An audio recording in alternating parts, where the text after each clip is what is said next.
സംഘടനാ സംവിധാനത്തിലൂടെ വ്യവസ്ഥാപിതമായി മുന്നോട്ടു പോകാൻ മുസ്ലിം ലീഗ് മന്ത്രിമാർക്ക് പാർട്ടി നേതൃത്വത്തിന്റെ നിർദ്ദേശം. പാണക്കാട് ചേർന്ന മുസ്ലിം ലീഗ് മന്ത്രിമാരുടെയും നേതൃത്വത്തിന്റെയും യോഗത്തിലാണ് തീരുമാനം. മുസ്ലിം മന്ത്രിമാർ പാർട്ടിക്ക് അതീതമായി പ്രവർത്തിക്കുന്നത് എന്ന പരാതി ഉയർന്ന പശ്ചാത്തലത്തിലാണ് പാണക്കാട് യോഗം ചേർന്നത്. മുസ്ലിം ലീഗ് മന്ത്രിമാർ കൈകാര്യം ചെയ്യുന്ന ഓരോ വകുപ്പുകളുടെയും വിശകലനം യോഗത്തിൽ നടന്നു. പാർട്ടി പ്രവർത്തകരുടെയും വിദ്യാർത്ഥി യുവജന സംഘടനകളുടെയും പരാതി മന്ത്രിമാരെ ബോധ്യപ്പെടുത്തി. 2 മാസത്തിലൊരിക്കൽ മന്ത്രിമാരുടെ പ്രവർത്തനം വിശകലനം ചെയ്യാനും യോഗം തീരുമാനിച്ചു. നാളെ കോഴിക്കോട് നടക്കുന്ന സംസ്ഥാന സമിതി യോഗത്തിൽ ഇന്നത്തെ യോഗത്തിന്റെ തീരുമാനം ചർച്ച ചെയ്യും. പാർട്ടി മന്ത്രിമാർക്കെതിരെ പാർട്ടിക്കകത്തു നിന്നോ പോഷക സംഘടനകളിൽ നിന്നോ ഒരു വിമർശനം ഉണ്ടായിട്ടില്ല. അങ്ങനെ വിമർശനം ഉണ്ടെങ്കിൽ ഞങ്ങൾക്കല്ലേ കത്ത് തരേണ്ടത്? എന്നോട് ഒരു പോഷക സംഘടനാ നേതാവോ ഒരു പാർട്ടി പ്രവർത്തകനോ അത് സംബന്ധിച്ച് വിമർശനം പറഞ്ഞിട്ടില്ല.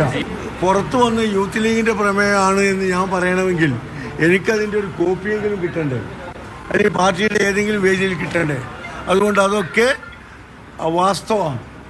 അത് മാത്രമല്ല, തുടങ്ങിയിട്ടല്ലേ ഉള്ളൂ, ഒന്ന് പ്രവർത്തിക്കാനുള്ള അവസരം കൊടുക്കണ്ടേ?